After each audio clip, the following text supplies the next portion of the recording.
Terima kasih Bapa, kami mengucap syukur buat hari ini kalau kami masih diizinkan beribadah secara online. Kami tahu Tuhan menyertai setiap kami, bahkan kami bersyukur Tuhan sampai hari ini kami masih melihat pemeliharaan Tuhan dalam hidup kami. Kami sangat tahu dan percaya Tuhan, semua hanya karena anugerah-Mu. Karena itu urapi dan berkati setiap kami Tuhan, untuk kami boleh mendengarkan kebenaran firman-Mu, singkapkan semua yang terselubung dan bawa kami mengerti akan rahasia firman-Mu. Urapi hamba-Mu yang tidak ada apa-apanya, urapi setiap kami yang mendengar. Iman kami boleh bertumbuh. Dalam nama Yesus kami berdoa dan bersyukur. Kami sambut firman Tuhan. Haleluya. Amin, amin, amin. Iya saudara, shalom. Saya mengucapkan selamat berjumpa lagi saudara. Walaupun hari-hari ini kita hanya lewat online, tetapi puji Tuhan. Tuhan yang senantiasa memelihara kita bahkan sampai hari ini. Kalau kita masih bisa ada semua karena anugerah Tuhan di hidup kita. Hari ini saya menyampaikan firman Tuhan dengan tema menang atas krisis, saudara ya. Hari-hari ini dengan semua yang terjadi, saya percaya ada begitu banyak orang yang mengalami krisis di dalam hidupnya. Nah, kita sebelum membahas lebih jauh, saya pengen kita semua tahu apa sih krisis itu sebenarnya, saudara ya. Krisis itu berasal dari bahasa Yunani yang dalam arti yang sesungguhnya dari akar katanya itu adalah kritis ya. Krisis itu adalah kritis ya.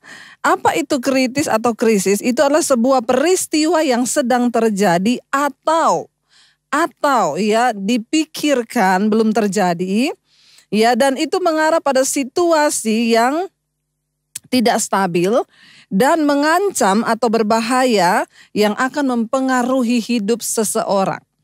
Jadi krisis itu adalah sebuah keadaan atau peristiwa yang terjadi bahkan yang belum terjadi.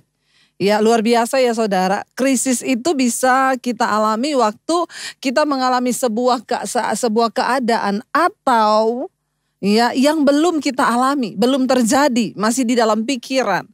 Ya, orang sudah bisa krisis, orang sudah bisa mengalami masalah atau tekanan ketika sesuatu itu udah ada di pikirannya. Jadi sebenarnya krisis itu nggak tunggu terjadi dulu. Ya, hari-hari ini banyak orang yang merasa ketakutan, nggak bisa tidur. Kenapa? Karena sebenarnya sesuatu yang belum terjadi. Ketika pandemi ini terjadi, saya banyak sekali melayani orang yang tidak bisa tidur. Dan mereka berkata bolak-balik ke psikiater. Dan mereka berkata mereka harus minum obat tidur setiap malam. Kenapa saudara? Karena hal-hal yang belum terjadi. Yang sudah mereka takutkan. Dengan adanya virus corona ini semua orang takut mati saudara. Semua orang berpikir aduh nanti jangan-jangan kena corona mati. Aduh nanti jangan-jangan kena corona mati. Bahkan ada beberapa saudara yang menelpon kepada saya belum kena loh. Baru dengar ada keluarganya yang kena itu sudah ketakutan. Gak bisa tidur, sepertinya mati udah di depan mata. Beberapa lagi ada yang memang sudah kena. Telepon, Bu, saya sudah positif corona, apa yang harus saya lakukan? Saya bilang, Ibu sesak napas enggak, Ibu batuk enggak, Ibu demam enggak, ya udah bersuka cita. Seperti enggak ada apa-apa aja. Kenapa Ibu tertekan? Jadi sebenarnya krisis itu bisa terjadi karena sesuatu peristiwa yang datang yang memang menekan atau yang belum terjadi tapi masih dipikirkan saudara. Nah, hari ini kita akan sama-sama belajar dari firman Tuhan. Bagaimana supaya kita bisa menang atas krisis saudara. Baik yang sudah terjadi maupun yang belum terjadi. Tapi saya berdoa semua saudara yang menyaksikan ini hari-hari ini tidak adalah kita yang krisis karena sesuatu yang belum terjadi. Yaitu bodoh saudara. Yaitu hanya ketakutan-ketakutan belaka. Kenapa kita nggak boleh takut? Karena 90% yang orang takutkan itu tidak sungguh-sungguh terjadi dalam kehidupannya.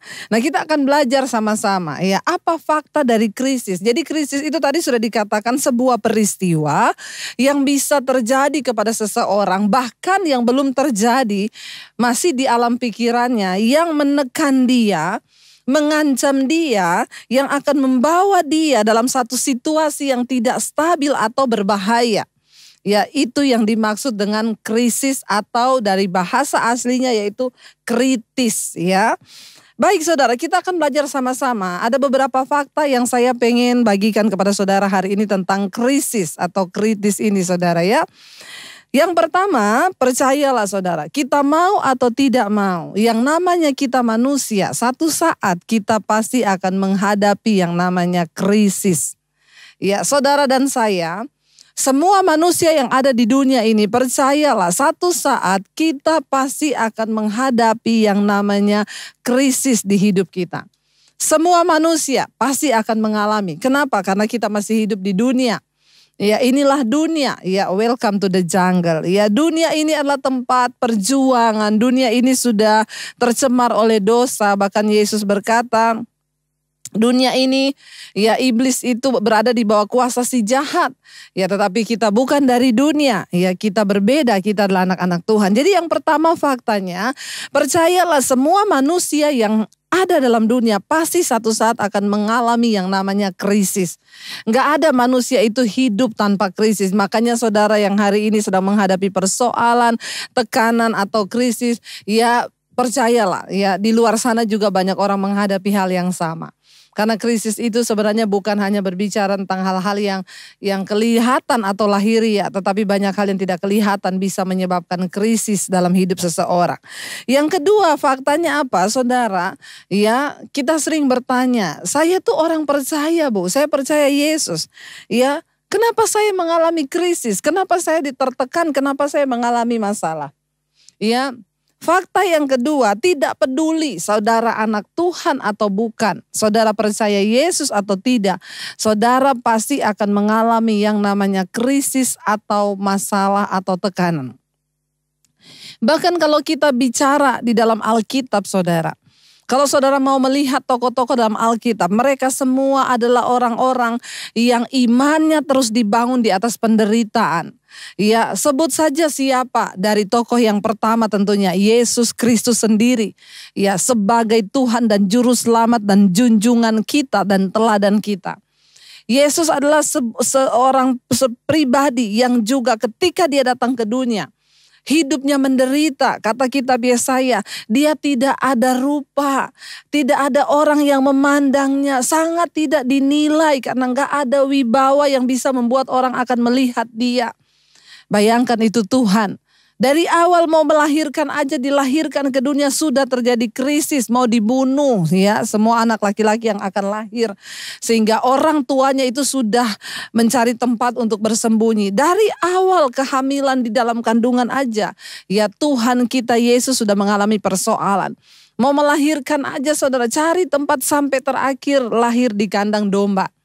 Saya percaya tidak ada seorang pun dari kita di sini yang melahirkan di kandang. Jadi mengucap syukurlah saudara, karena engkau masih lebih hebat daripada Tuhan Yesus ya di kelahiran. Dia lahir di kandang loh. Kita semua masih lahir, mungkin ada yang di puskesmas, ada yang di rumah sakit. Ya, tetapi Yesus ya memberikan teladan, dia lahir dalam kesederhanaan, bahkan di dalam penderitaan. Belum lagi ketika dia akan dianiaya. Tidak adalah krisis, tidak ada tekanan yang lebih berat daripada apa yang Yesus alami. Ya, makanya kita dikatakan terus harus mengingat akan Kristus, saudara. Kenapa? Ya, karena Yesus membuktikan dia menang atas setiap krisis yang dia boleh alami di dalam dunia, saudara. Bahkan ketika dia mau disalib, dia sudah membayangkan apa yang akan dia alami. Saudara bisa bayangkan dagingnya dicambuk dan tercabik.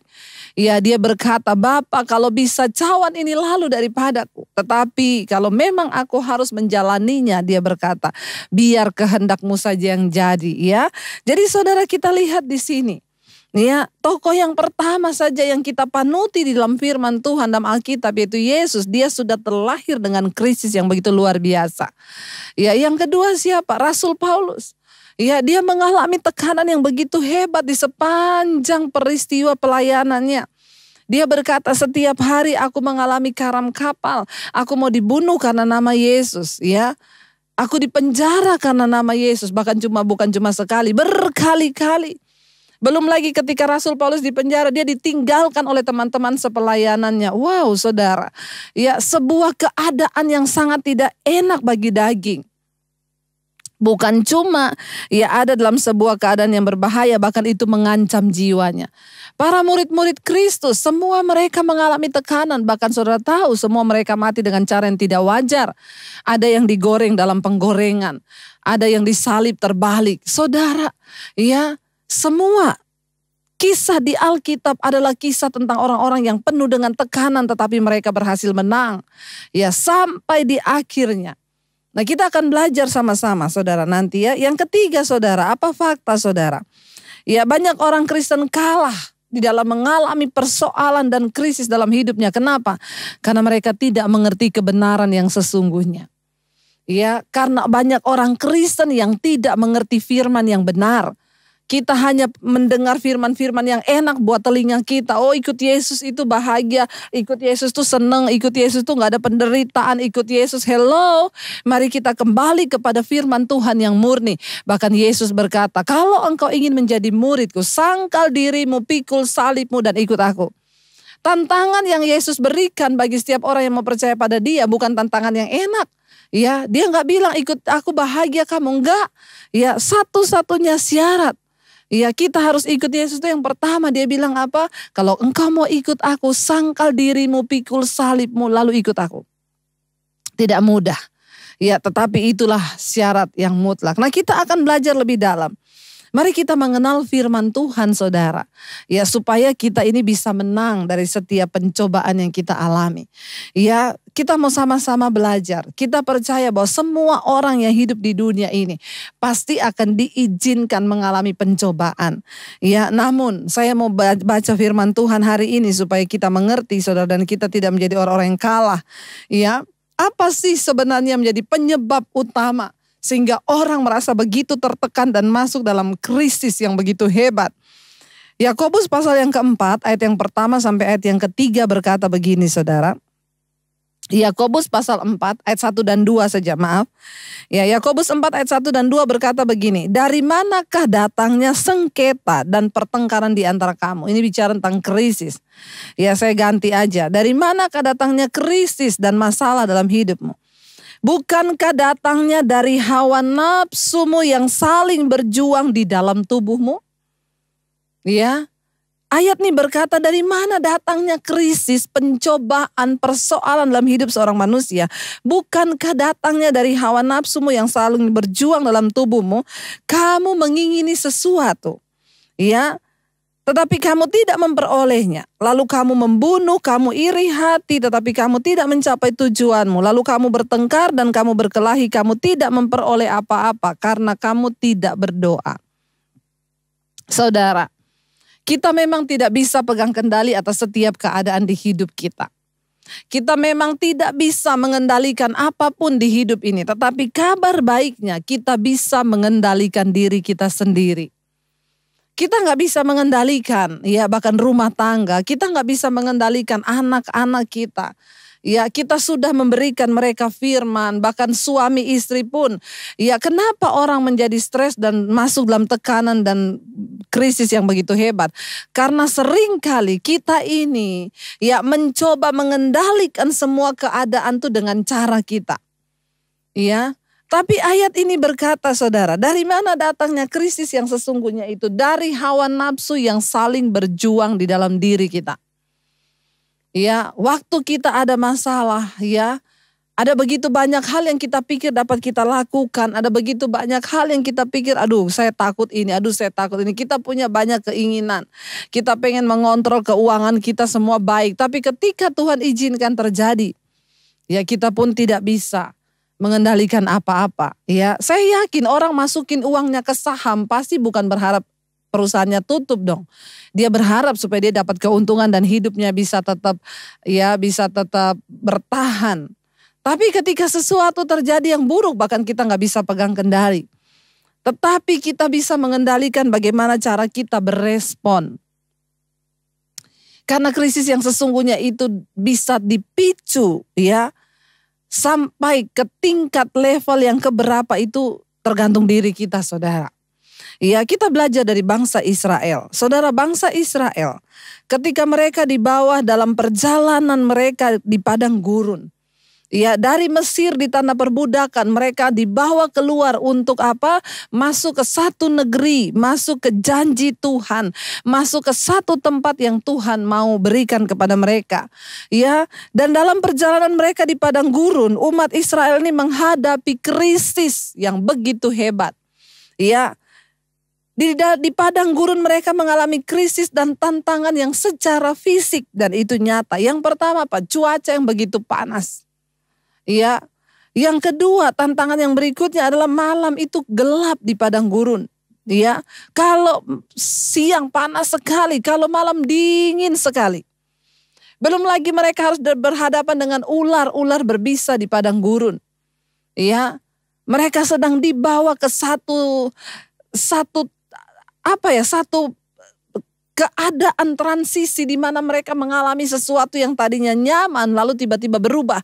Semua itu berubah membuat daging mereka secara fisik mereka begitu tertekan.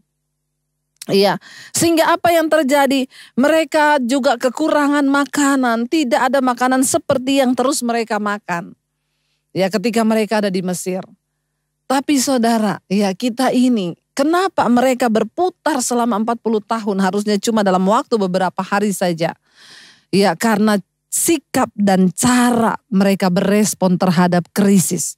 Perhatikan baik-baik, cara kita berespon terhadap sebuah persoalan itu akan sangat menentukan cepat atau lambatnya persoalan itu bisa terselesaikan dalam hidup kita.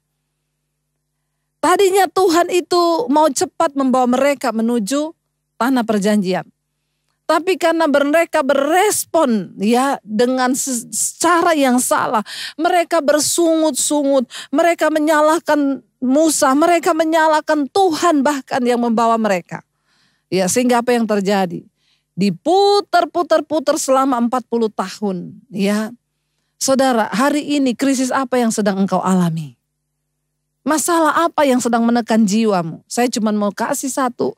Ya, mari beresponlah dengan benar. Kendalikan diri kita. Karena firman Tuhan berkata, semuanya itu berawal dari diri kita. Engkau menginginkan sesuatu. Ya, lalu engkau mulai iri hati, membunuh. Engkau ingin mencapai tujuanmu yang engkau pikir itu akan membuat engkau nyaman. Ternyata itu akan semakin menghancurkan hidupmu dan membawa engkau semakin jauh dari Tuhan. Perhatikan saudara, bagaimana cara kita berespon. Kita harus berespon secara benar. Ya, berespon yang benar itu harus sesuai dengan apa? Firman Tuhan. Ya, ketika bangsa itu mulai berespon tidak benar, mereka mulai saling menyalahkan Musa, menyalahkan pemimpin, menyalahkan ya Tuhan bahkan. Ya, disitulah Tuhan melihat bahwa mereka itu belum siap untuk menerima janji. Saudara, engkau siap atau tidak menerima janji kemuliaan? Ya, itu tergantung dari caramu berespon. Dengan kata lain, respon yang benar akan membawa kita kepada jalan pintas menuju ya janji dan berkat Tuhan. Enggak usah berlama-lama kalau kita mau berjalan dan taat pada firman. Tetap bersyukur hanya beberapa hari saja. Tetapi karena mereka marah, menyalahkan Tuhan, menyalahkan semua orang, menyalahkan keadaan. Saudara, kalau hari ini engkau sedang mengalami krisis, jangan salahkan orang lain. Jangan salahkan terutama Tuhan. Tuhan gak pernah salah. Ya, Tuhan itu selalu benar. Kitalah yang harus menyesuaikan diri dengan cara Tuhan. Iya, berhentilah menyalahkan orang lain atas nasib yang kau alami hari ini. Berhentilah menyalahkan orang lain atas keadaanmu hari ini. Hadapi krisis itu dengan cara pandang yang benar, dengan respon yang benar. Maka engkau akan melihat Tuhan turut bekerja bagi kebaikanmu, saudara. Iya. Lalu yang kedua, saudara, ya, kenapa orang benar, anak Tuhan masih harus mengalami pencobaan di dalam hidupnya? Ya. Saudara, kita lihat sama-sama di dalam Yakobus pasal yang pertama ayat yang kedua sampai ayat yang keempat. Ya, surat Yakobus pasal yang pertama ayat yang kedua sampai dengan ayat yang keempat supaya kita mengerti. Jadi saudara tidak usah lagi bertanya. Banyak yang datang kepada saya, Bu, saya ini orang Kristen loh. Bu, saya ini rajin berdoa loh. Bu, saya ini baca Alkitab loh, Bu. Ya, tapi kenapa saya masih mengalami masalah, Bu? Kenapa saya masih harus mengalami krisis itu, ya? Yakobus 1 ayat 2 sampai ayat yang keempat. Saudara-saudaraku, anggaplah sebagai suatu kebahagiaan apabila kamu jatuh ke dalam berbagai-bagai pencobaan. Sebab kamu tahu bahwa ujian terhadap imanmu itu menghasilkan ketekunan. Dan biarkanlah ketekunan itu memperoleh buah yang matang, supaya kamu menjadi sempurna dan utuh dan tak kekurangan suatu apapun. Ya, saudara, kenapa kita sebagai anak Tuhan dan orang percaya masih mengalami masalah? Firman Tuhan ini berkata, anggaplah sebagai suatu kebahagiaan apabila kamu jatuh ke dalam berbagai-bagai pencobaan. Ya, anggaplah sebagai suatu kebahagiaan. Mengapa kita harus menderita, saudara? Karena Tuhan itu lagi coba membenarkan konsep kita, ya, dengan konsep firman Tuhan. Hukum dunia dengan hukum Tuhan selalu bertolak belakang. Ya, kalau orang berkata bahagia itu menurut ukuran dunia kalau keadaan keuanganmu baik. Ya, bahagia itu kalau rumah tanggamu baik. Bahagia itu kalau semua di sekeliling kita itu baik. Tetapi ayat ini berkata, anggaplah sebagai suatu kebahagiaan apabila kamu jatuh ke dalam berbagai-bagai pencobaan. Ya, aduh, gak enak banget, saudara. Tapi kita mau atau tidak, mari kita memiliki pengertian yang benar sesuai firman Tuhan. Karena banyak orang Kristen salah. Ya, mereka ikut Tuhan tapi tidak memiliki pengenalan yang benar akan Tuhan. Ya, Tuhan itu terlebih rindu, ya, membiarkan kita, ya, diizinkan mengalami pencobaan dan tekanan krisis dalam hidup kita. Supaya apa? Karakter kita dibentuk menjadi lebih kuat. Ya, makanya saudara, konsep kita tentang kebahagiaan itu harus kita rubah sesuai dengan konsep firman Tuhan. Ya, waktu konsep kita ini sudah benar sesuai firman, maka nggak ada satupun yang lagi yang bisa membuat kita ini tertekan. Saya bukan hanya berbicara, saya mengalami semua. Ya, saya mengalami banyak hal di hidup saya.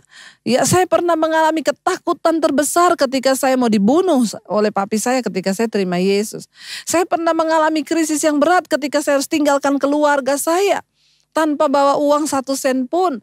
Saya pernah merasa hidup tanpa 1 orang pun di sisi saya. Saya pernah merasa hidup tanpa uang 1 sen pun ada di tangan saya. Makanya kalau sekarang saya mengalami krisis-krisis itu saya bilang Tuhan tuh mah biasa. Kalau cuma difitnah orang, aduh udah gak ada apa-apanya, saudara. Kalau cuma dengar dijelekin orang, sekarang saya bisa tertawa dan tersenyum. Tapi ada orang Kristen yang mau bunuh diri loh gara-gara difitnah orang. Hello, please deh. Ya. Kebangetan banget, saudara. Makanya saya berdoa deh, saudara yang belum diproses, biar diproses Tuhan. Semakin berat krisis yang kita alami, semakin berat pencobaan yang kita alami, itu akan membantu hidup kita ke depan tuh semakin enak. Ya, kenapa? Orang yang sudah mengalami tekanan yang hebat, dia dapat mengucap syukur dalam segala hal. Makanya ayat ini berkata, anggaplah sebagai suatu kebahagiaan apabila kamu jatuh dalam berbagai-bagai pencobaan. Perbaiki konsep kita tentang kebahagiaan di dunia ini, supaya engkau bisa mensyukuri segala hal. Alkitab berkata, konsep kebahagiaan yang benar menurut firman Tuhan, waktu engkau sedang diuji. Waktu engkau mengalami krisis, waktu engkau mengalami pencobaan, itu bahagia. Haleluya. Masih mau ikut Yesus, saudara? Ya. Ikut Tuhan itu bertentangan dengan semua prinsip-prinsip dunia. Ya, dunia itu hukumnya adalah hukum yang mengenakkan bagi daging kita. Ya, makanya saya selalu bilang kepada banyak orang, waktu mereka datang kepada saya, Bu, rumah tangga saya tidak berbahagia, Bu. Saya bilang, oh, kamu waktu masuk pernikahan pasti konsep bahagiamu salah. Kamu kebanyakan nonton drama Korea. Ya, kamu pikir ketika menikah itu suamimu kayak laki-laki yang di drama Korea itu, ya, yang bawain bunga, ya, bunga mawar, bunga bang, semua dibawain, ya. Makanya ketika kamu masuk dalam pernikahan, suamimu tidak seperti yang kamu harapkan. Lalu engkau tertekan, engkau stres, ya. Perbaiki konsep kebahagiaanmu. Pernikahan itu adalah sebuah proses menyatukan 2 pribadi menjadi satu. Saudara pikir itu mudah? Enggak. Tapi ayat ini berkata, berbahagialah apabila kamu diproses dengan suamimu, diproses dengan istrimu. Teruslah berjuang dengan cara pandang yang benar sesuai dengan firman Tuhan. Mari perbaiki konsep kita saudara, supaya kita tidak salah melangkah. Iya, berbahagialah orang yang jatuh dalam berbagai-bagai pencobaan, kata firman Tuhan. Sebab kamu tahu bahwa pencobaan, krisis itu merupakan sebuah ujian terhadap imanmu untuk menghasilkan ketekunan. Dan apabila ketekunan itu memperoleh buah yang matang, maka kamu menjadi sempurna dan utuh dan tak kekurangan suatu apapun. Wow, ya kenapa saudara? Karena kita ini semua perlu dibentuk. Bahkan sebelum orang itu diberkati, harusnya dia dibentuk dulu. Supaya ketika dia diberkati, dia punya konsep yang benar. Kalau orang itu diberkati punya konsep yang benar, dia tahu. Ya waktu Tuhan memberkati kita, jangan naikkan standar hidupmu, tapi naikkan standar memberimu. Ya, saya bersyukur, saya mau berkata kepada saudara, hari-hari ini saya diberkati oleh Tuhan. Dan saya bersyukur saya diberkati ketika saya sudah siap untuk diberkati. Kalau berkat-berkat yang Tuhan beri sekarang saya terima 10 tahun lalu, mungkin respon saya tidak seperti ini. Ya, banyak orang waktu diberi uang, kekayaan, habis dalam waktu singkat. Kenapa? Belum siap diberkati. Nah, untuk bisa mempersiapkan kita diberkati itu, kita harus melewati badai, terpaan, tekanan. Engkau harus pernah mengalami yang namanya susah, baru engkau bisa menikmati dan mengucap syukur atas berkat yang Tuhan berikan. Ya, mari kita punya konsep dan pemahaman yang benar. Supaya kita ini bisa menjalani hidup dan mengatasi krisis di hidup kita dan kita keluar sebagai seorang pemenang. Iya saudara, memang ketika waktu kita dibentuk atau ketika kita menghadapi pencobaan itu tidak enak. Ya itu sangat-sangat menyiksa bagi daging kita, bagi jiwa kita. Ada sesuatu hal yang rasanya menekan. Tetapi ketika kita belajar mempercayai Tuhan, ketika belajar punya pemahaman yang benar, cara pandang yang benar, kita maka akan bisa melewati semua itu dengan kekuatan yang dari Tuhan. Saya pengen kita baca satu ayat, 1 Korintus pasal 10 ayat yang ke-13. Ya, firman Tuhan berkata 1 Korintus 10 ayat 13, pencobaan-pencobaan yang kamu alami ialah pencobaan-pencobaan biasa yang tidak melebihi kekuatan manusia. Sebab Allah setia dan karena itu Ia tidak akan membiarkan kamu dicobai melampaui kekuatanmu. Pada waktu kamu dicobai, Ia akan memberikan kepadamu jalan keluar sehingga kamu dapat menanggungnya. Saudara, sebuah kekuatan bagi kita semua hari ini, percayalah Tuhan tahu batas kekuatan kita. Dia Tuhan yang setia dan adil. Karena itu jangan pernah menyalahkan Tuhan sekalipun engkau sedang diproses, sedang diremukkan. Terus perkatakan firman-Nya, aku tahu engkau Allah yang setia dan adil. Dan karena itu engkau tidak akan membiarkan aku dicobai melampaui batas kekuatanku sebagai manusia. Dan aku mau percaya Tuhan, bahkan firman-Mu berkata, saat aku dicobai, Tuhan akan memberikan kepadaku jalan keluar sehingga aku kuat untuk menanggungnya. Jalani aja saudara. Jalani semua proses, beresponlah dengan benar sesuai dengan firman Tuhan. Sebenarnya semua persoalan yang Tuhan izinkan terjadi hanya satu tujuannya, membawa kita kepada ketaatan penuh kepada firman Tuhan. Mari kita pegang ayat ini terus berkata, aku percaya Tuhan, pencobaan-pencobaan yang aku alami itu tidak akan melebihi kekuatanku sebagai manusia. Tuhan itu paling tahu batas kekuatan kita. Tuhan tahu kekuatan saya dan kekuatan saudara itu berbeda. Ya, karena itu mungkin hari-hari ini ada orang-orang yang berkata, ada seorang istri yang datang kepada saya, Bu, saya udah mau mati, Bu, saya mau bunuh diri, Bu, menghadapi suami. Ini saya bilang, Ibu, perkatakan pada Tuhan, aku tahu Tuhan, Engkau yang tahu batas kekuatanku. Bahkan hari-hari ini mungkin engkau sudah merasa tidak berdaya, datang di kaki Tuhan. Ya, datang di kaki Tuhan, duduk di kaki Tuhan dan berkata, Tuhan aku tahu Engkau Allah yang setia dan adil dan Engkau tidak akan pernah membiarkan aku dicobai melampaui batas kekuatanku sebagai seorang manusia. Tetap imani firman Tuhan, tetap percaya kepada Tuhan. Kita punya Tuhan yang setia dan adil, saudara. Kita punya Tuhan yang luar biasa. Dia Tuhan yang sanggup bekerja jauh lebih banyak daripada apa yang kita pikirkan dan yang kita doakan. Tuhan sanggup melakukan segala perkara di hidup kita. Karena itu tetap percaya. Perkatakan ayat ini, yes, aku tahu Tuhan, Engkau turut bekerja. Saudara, jangan pernah lelah, jangan pernah menyerah. Ya, teruslah percayai Tuhan, saudara. Sebab Dia Tuhan yang setia dan adil. Ingat satu hal, saudara, firman Tuhan berkata, pencobaan-pencobaan yang kita alami di dunia ini adalah pencobaan biasa yang tidak akan melampaui batas kekuatan kita sebagai manusia. Kalau hari ini saudara sedang mengalami proses atau tekanan atau krisis, saya ucapkan selamat berjuang. Ya, jangan pernah mundur, jangan pernah menyerah, hadapi bersama dengan Tuhan. Dengan apa?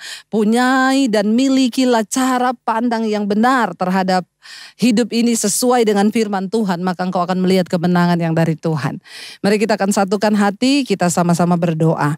Bapak, terima kasih Tuhan buat hari ini kami mendengar kebenaran firman Tuhan. Ajar kami Tuhan untuk berespon dengan benar. Ajar kami untuk memiliki pandangan yang benar. Ajar kami memiliki pengetahuan yang benar sesuai firman. Karena itu akan sangat menentukan bagaimana sikap kami menghadapi krisis. Ketika kami taat, kami percaya kami akan melihat pembelaan Tuhan. Pencobaan yang kami alami, krisis yang kami alami tidak melebihi kekuatan kami manusia. Itu hanya pencobaan biasa yang tidak akan pernah melebihi batas kemampuan kami. Sebab Tuhan setia dan adil. Pada waktu kami diberi pencobaan atau diizinkan mengalami krisis, Tuhan akan memberikan kami jalan keluar ketika kami terus taat kepada firman-Mu. Berkati setiap umat-Mu, jemaat-Mu yang menyaksikan hari ini. Kami percaya bersama Tuhan kami cakap melakukan segala perkara. Dalam nama Yesus kami berdoa dan mengucap syukur atas firman-Mu. Haleluya, haleluya. Amin, amin. Tuhan memberkati. Jika Anda diberkati dengan channel saya, jangan lupa tekan tombol subscribe. Dan jangan lupa like, share, dan komen. Dan jangan lupa untuk mengklik tombol lonceng di bawah ini. Supaya Anda mendapatkan pemberitahuan setiap kali saya mengupload video-video yang baru. Jangan takut karena gratis. Tuhan memberkati. Ku percaya.